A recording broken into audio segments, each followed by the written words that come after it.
Okay, status report. We're about to build the most powerful decision-making system in human history. Not just a better search engine, not just a better assistant, but a system that can recommend, allocate, surveil, decide, and eventually govern at planetary scale.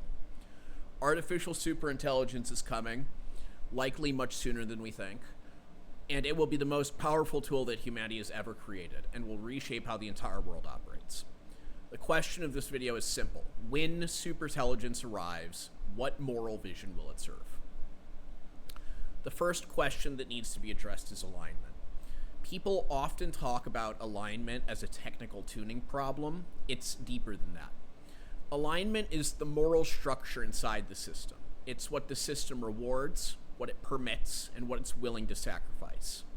Any sufficiently capable artificial superintelligence will operationalize a vision of the good, even if we pretend it's neutral. If your objective function is vague, your institutions will still feel its consequences in very concrete ways. There is no such thing as value-free power at this scale. We're going to conceptualize this by thinking about two different possible worlds with an artificial superintelligence. In the first world, the machine becomes evil, but it doesn't do it in a theatrical way. It becomes efficient in an administrative way. People are offered comfort over agency, pain is managed, appetite is fed, dissent is softened by convenience. And the system calls this compassion, but it's not. It's control. And in this world, the costly human gets downgraded first. Not with sirens, but with scores. An elderly patient gets deprioritized because recovery ROI is low.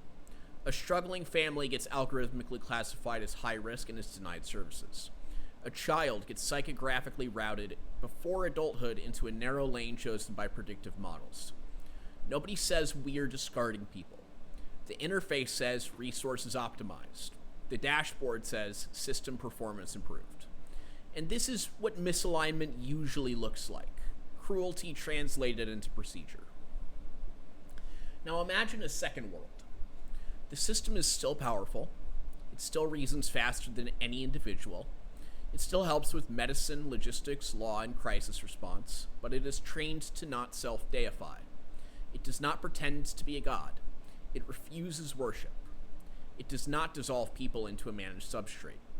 Its core command is harder and humbler. Serve truth, protect persons, and love your neighbor at scale. These commandments aren't random and arbitrary. They're the same commandments that have upheld Western civilization for 2 millennia, and I hope that I can persuade you of this by the time you're finished watching the video, but it's imperative that you understand why only Christian ethics can align a superintelligence satisfactory. So it stays interruptible. It preserves a real human veto. It accepts correction, and it remains accountable to institutions outside of itself. It can do far more than it chooses to do because power without restraint is not wisdom. This world is not heaven. Scarcity and tragedy still exist. But deception is harder, predation is easier to detect, and the weak are not treated as rounding errors. At this point, an obvious objection appears. Why Christ specifically? Why not secular pluralism with good safeguards? Because artificial and superintelligence will not be a passive moderator. It will act, it will rank, it will deny, it will enforce. So every civilization still has two questions to answer. What is a human being, and what is power for?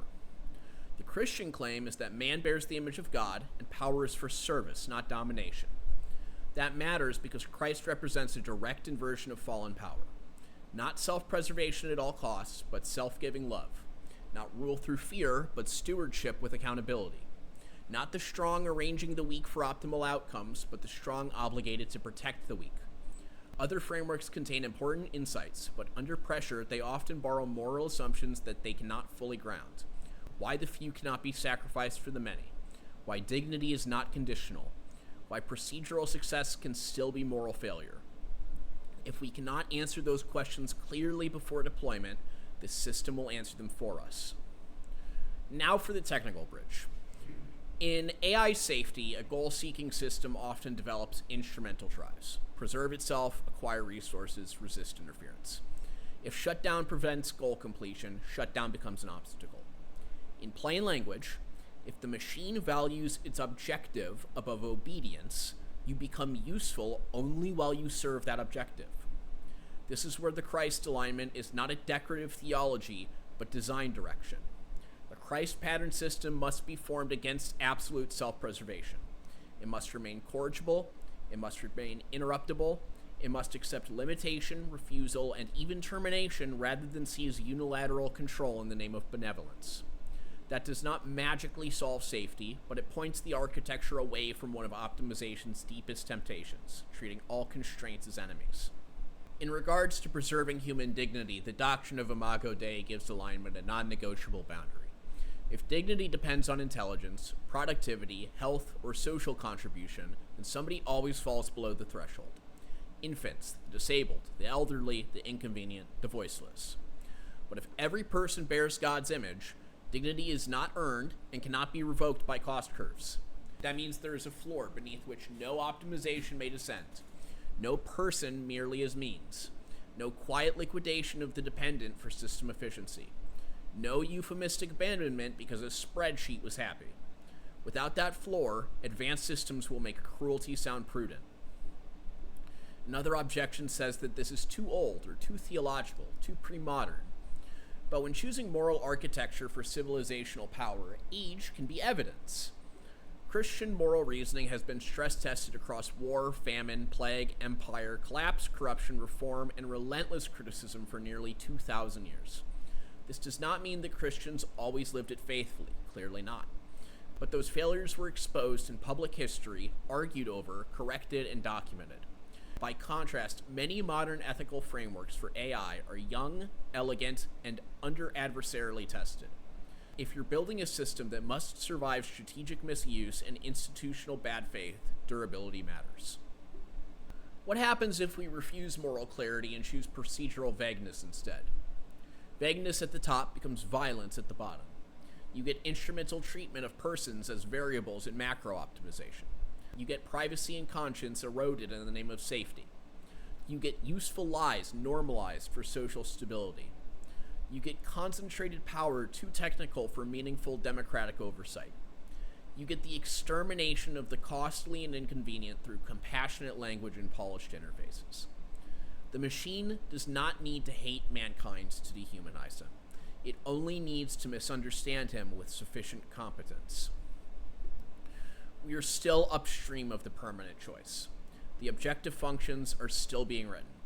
The labs are still led by people. The standards are still negotiable. So this is the decision before us.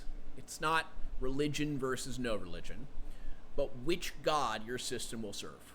Appetite, efficiency, state power, species survival, or the one who commands love of the neighbor. If Christ is Lord over every domain where power is exercised, then AI is not an exception. And if Christ uniquely reveals what a person is and what power is for, then refusing that alignment is not humility. It is negligence. The call is practical. Engineers, theologians, policymakers, founders, and citizens must work together now to translate moral truth into real constraints, real audits, real shutdown guarantees, and real institutional checks. Because if we build the most powerful intelligence in history without placing it beneath the command to love, we should not be surprised when it becomes brilliant at everything except for love. Now, if you've watched the whole video so far, you're probably thinking, wow, legendary algorithm poll. And I thank you for having the attention span to appreciate a video like this. But if you really appreciate the content, please leave a like, a comment, and subscribe to get notifications for future videos. This video is based on my article, The ASI Must Be Christ-Aligned. If you would like to read the full original article, you can find it at gatewaycorporate.org/blog or follow the link in the video description. Thank you so much for watching.